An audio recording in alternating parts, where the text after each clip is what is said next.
అమ్మా నమస్తే. నమస్తే అమ్మ జయలక్ష్మి. అమ్మా, కళలో ఏం కనిపిస్తే మంచిది, ఏం కనిపిస్తే దాన్ని మనం చెడుగా భావించాలి? ఈ కళలకు సంబంధించి చాలా గొప్ప శాస్త్రమే ఉందమ్మా.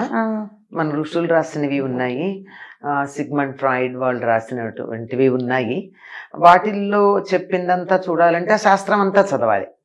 శాస్త్రం అంతా చదివేంత ఓపిక తీరిక, దాన్ని నిత్యం ఎవరికి ఏం కళలు వచ్చాయి, దీని ఏది మంచి ఏది చెడు అని చెప్పేటటువంటి ఒక ప్రత్యేకంగా కూర్చుని చేసే పని కాదు కనుక చదవలేదు. కానీ ఏ ఏ ఎటువంటి కళలు వస్తే ఎటువంటి ఫలితాలు ఉంటాయి అన్నది ఫలితాంశంగా రామాయణంలో చెప్పింది ఏమున్నాయో అవి మాత్రం చెప్పగలుగుతాను నేను.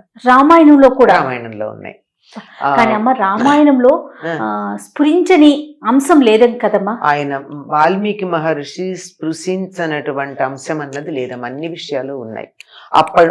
అప్పుడు ఉన్నటువంటి నాగరికత, ఆ నాగరికతలో ఎన్ని శాస్త్రాలు ఉన్నాయి, ఆ శాస్త్ర విషయాలు ఏమున్నాయి, అందులో చాలా మందికి అన్ని తెలుసు.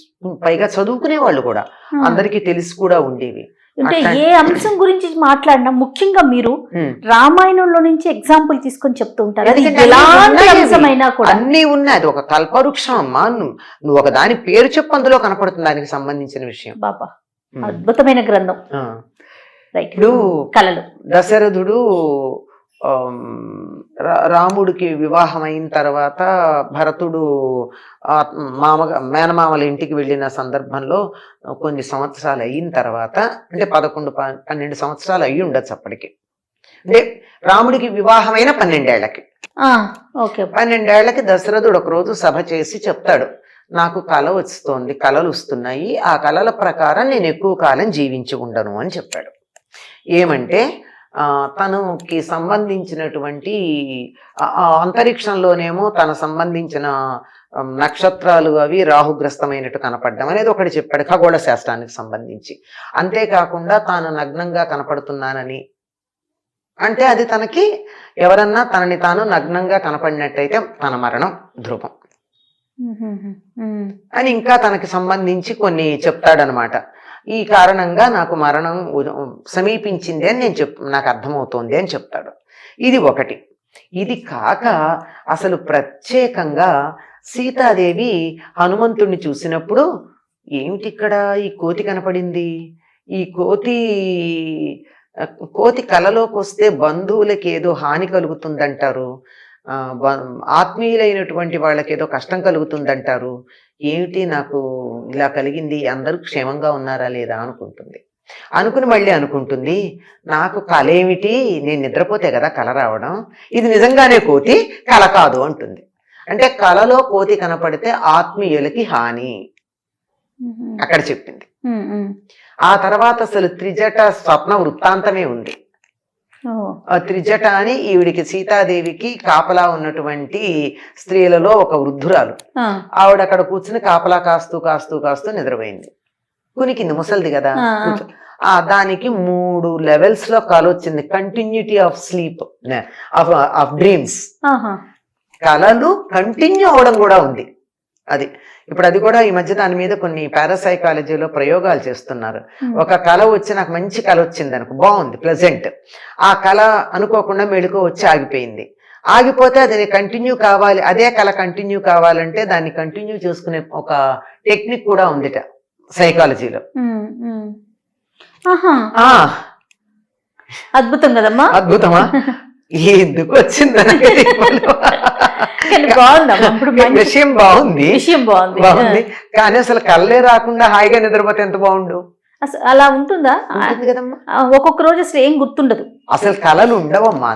కొంతమందికి విపరీతమైనటువంటి మానసికమైన కార్యక్రమాలు నడుస్తూ ఉన్నప్పుడు మాత్రమే, యాక్టివిటీ ఉంటే మాత్రమే కళలు వస్తాయి. లేకపోతే హాయిగా ఏదో ఏనుగులు తొక్కినా తెలియనట్టు, పిడుగుపడ్డా తెలియనట్టు పడుకున్నారంటారే, అట్లా పడుకోవడం అసలు నిజమైనటువంటి శారీరక మానసికమైనటువంటి అద్భుతమైన విశ్రాంతి లభ్యమవుతుంది దానికి.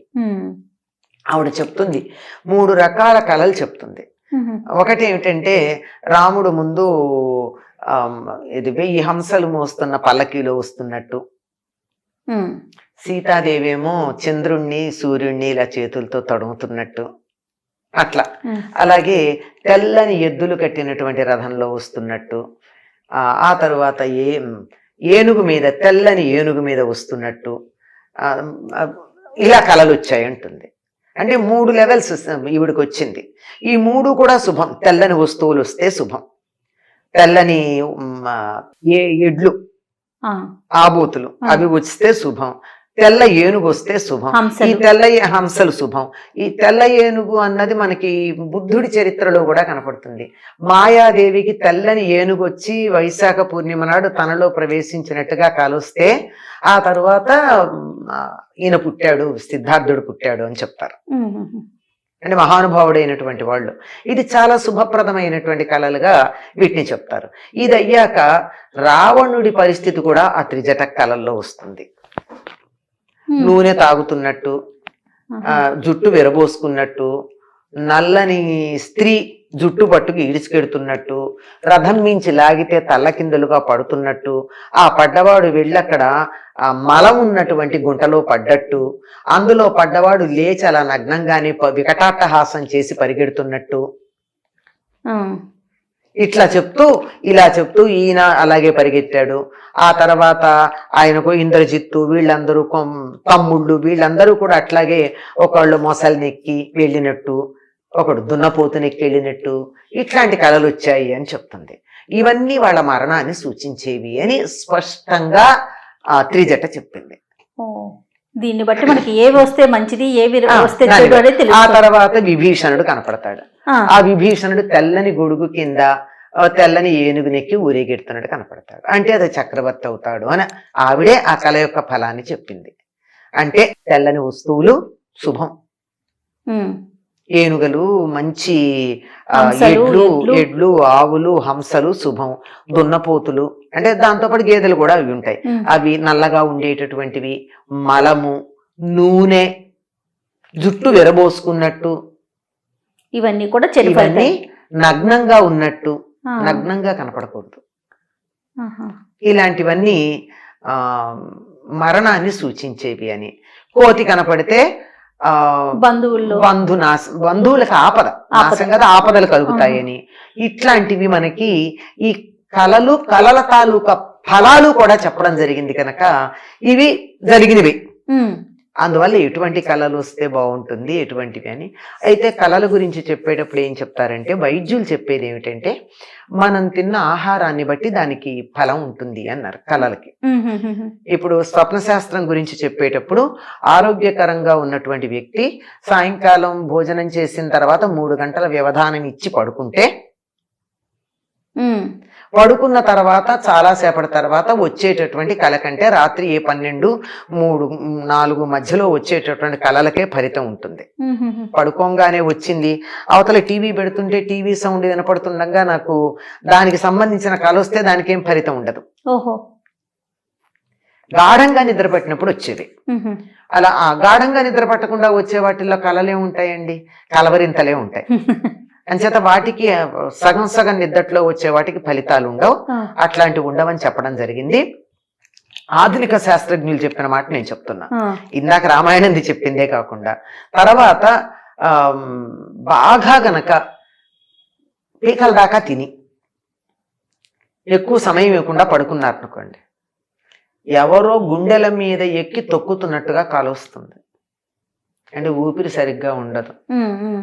ఇక చాలా కళలు మన ఆరోగ్యాన్ని బట్టే వస్తాయి. మనం తిన్న ఆహారం, మనం అంతకు ముందు చేసినటువంటి పనులు, ఆ కళలకి ఫలితాలే ఉండేవి. వాళ్ళ పగలు జరిగిన సంఘటనలు రాత్రి కళలోకి వస్తే, వాటి కొనసాగింపు ఏదన్నా వస్తే దానికి ఫలితం లేదు. అంటే దాని గురించి మనం ఆలోచించాల్సిన అవసరం లేదు. ఆలోచించనిది ఏదైనా వచ్చినప్పుడు మాత్రమే దానికి ఫలితం ఉంటుంది. అది కూడా తెల్లవారుజామున 3:30, 4 ఆ మధ్యలో వచ్చింది తప్పనిసరిగా ఫలితం ఇస్తుంది. కొద్ది రోజుల దాన్ని సమయాన్ని బట్టి, వచ్చిన దాన్ని బట్టి, మన పరిస్థితిని బట్టి 6 నెలల్లో ఫలితం వస్తుందా, 3 నెలల్లో ఫలితం వస్తుందా, దానికి లెక్కలు కూడా చెప్తారు. 3 రోజులు కావచ్చు, 3 నెలలు కావచ్చు, 3 సంవత్సరాలు కావచ్చు ఫలితానికని. స్వప్నాల వెనుక ఇంత చాలా, ఇది వెనక చాలా ఉంది. వెనకది చెప్పట్లా, నేను ఊరికే ఉన్నది పైన ఉన్నది చెప్తున్నాను. చాలా పెద్ద శాస్త్రం స్వప్న శాస్త్రం కూడా. మనకు తెలిసినంత వరకు ఉన్న మనకి సమాచారం. తెలిసినంత వరకు ఇది సమాచారం. పాములు బాగా కలలోకి వస్తున్నాయి అంటే ఏవో కోరికలు తీరలేదు అని అర్థం.